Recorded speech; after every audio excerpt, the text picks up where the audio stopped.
राजा जनक यदि कह दे सुखदेव ने काम और क्रोध को जीता है, सब जान जाएंगे। जनक महाराज बड़े प्रतापी सद्गृहस्थ संत हैं। सज्जनों, सुखदेव जी 4 अंगुल की लंगोटी भी अपने शरीर पर नहीं पहने हैं। वह दिगंबर है। 16 वर्ष की उम्र है, चौड़ा वक्षस्थल है, लंबी भुजाएं।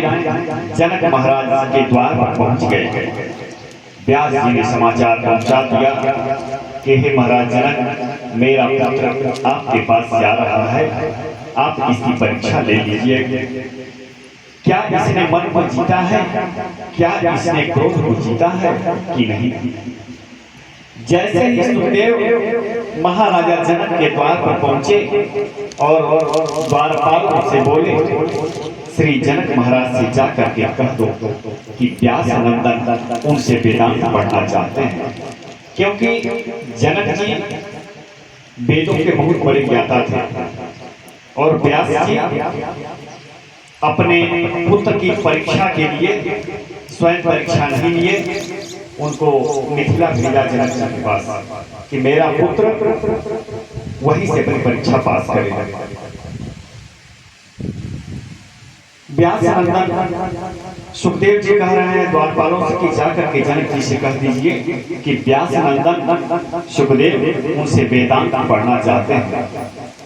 जनक महाराज बाहर नहीं निकले, अपने द्वारपालों से कहवा दिया कि उनसे बोल दो कि अभी 5 दिन तक मेरे पास समय नहीं है। वह द्वार पर खड़े रहे।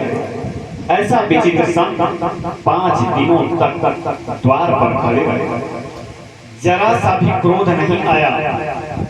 विषम परिस्थितियों को भी मुस्कुरा करके निकाल देवे, वही तो संत है।